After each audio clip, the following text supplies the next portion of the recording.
Television, newspapers, radio, the internet.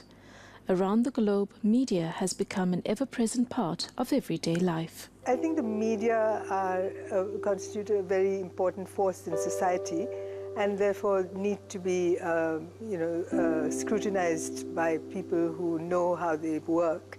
Media plays a very critical role in that it can serve as an agent of change. I think media has a bigger role to play in the society and the country as a whole, because people are being influenced by media, whether it be the new social media or your traditional print and radio and TV. Over the last decade, gender and media activists have concerned themselves with a wide range of issues around media transformation as it relates to gender relations.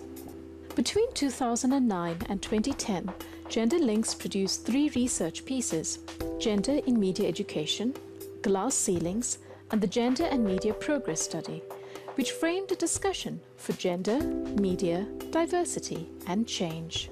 And we're bringing together all this research that we've done over time, encapsulated, if you like, in the Progress Study. It was found that while the proportion of female students attending media studies programs in the Southern African region vastly outstrip that of male students, these numbers are not represented in media houses or in senior management positions. The total number of employees in Southern African media houses constitute 41% women and 59% men. If South Africa is excluded from these findings, the percentage of women drops to 32%. What happens to those women we train? So we're training these women to go into the media profession, but somewhere along the line they're going into other professions other than the media, which is what we train them for. Gender and Media Baseline Study was one of the most extensive gender and media monitoring projects ever done. Researchers from 20 institutional partners analyzed news footage from 12 Southern African countries over 1 month. This research piece was to become a benchmark in the gender and media space and laid the foundation for the Gender and Media Progress Study. In 2003, when we did the baseline study, across the region, on average, women constituted 17% of news sources. So half the population, 17% of news sources.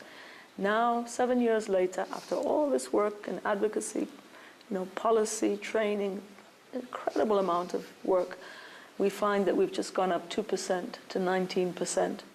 2 countries in the region, Lesotho and Seychelles, now have over 30% women sources in the news. Malawi and Tanzania showed significant improvement. Countries that pride themselves on having progressive media, such as South Africa, Botswana, Namibia and Mauritius, remained virtually static, while Mozambique moved backward from 15% women sources to 14%. The global media monitoring project took place at the same time as we were doing our regional study, and it found that across Africa, the average women's sources now is 19%. So Southern Africa is sitting with the Africa average, and that globally it's 24%. I think we could frame our goals now in line with those provisions of the SADC protocol that we campaigned for. First and foremost is to mainstream gender into policies. We believe that mainstreaming gender in media content has to be institutionalized, and the long-term solution is for media houses to have gender policies. And one of the most exciting things to see at Capital FM in Malawi, that actually in 2003, when we did the Gender and Media Baseline Study, came out as one of the worst in terms of the performance of women as sources. Today, it's one of the best performers. Capital FM, we are making tremendous progress, I could say. We have a gender policy which we launched on the 30th of August this year. And I think when we began implementing the policy, things are really changing. We are getting to see more and more voices of women being heard on the radio. Policy remains an important priority for long-term sustained change in the gender and media arena. This has certainly been the case for Mauritius, one of the few countries where sustained policy intervention has seen improvements on the news floor and in news products. Once media houses take ownership and embrace editorial and employment policies, then they begin to drive them within the media houses, and that actually can signal change. And we see it already with, again, the example of Base FM and Capital FM, where management actually has already put in place gender policies, and that's what's driving what we see in different types of coverage. These are two examples that actually show that gender is not an add-on, it is actually integral to all the news and issues that they cover. Secondly, mainstreaming gender into training. That is provided for in the protocol. A number of these training institutions, universities for example, are funded by governments, so governments can assist. The training institution has a very significant role to play in terms of the nature of our curricula.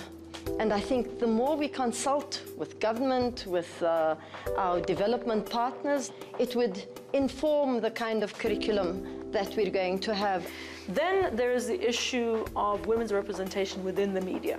The SADC protocol requires or urges, shall I say in the case of the media, because they're not government institutions, not all of them, that there be equal representation of women and men in all areas and at all levels of decision making by 2015.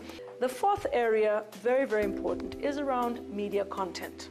How do we ensure that, it's just a simple basic thing, women and men are given equal voice?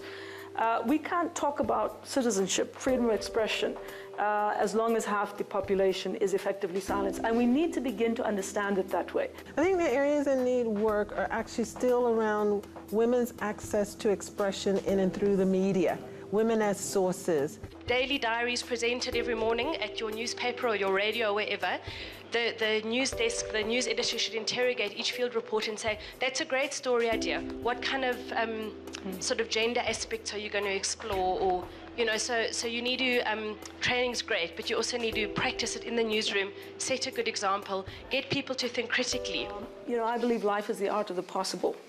And when I see changes in one media house, even if there hasn't been a huge big change in the island of Mauritius or in the whole of Southern Africa, it tells me change is possible.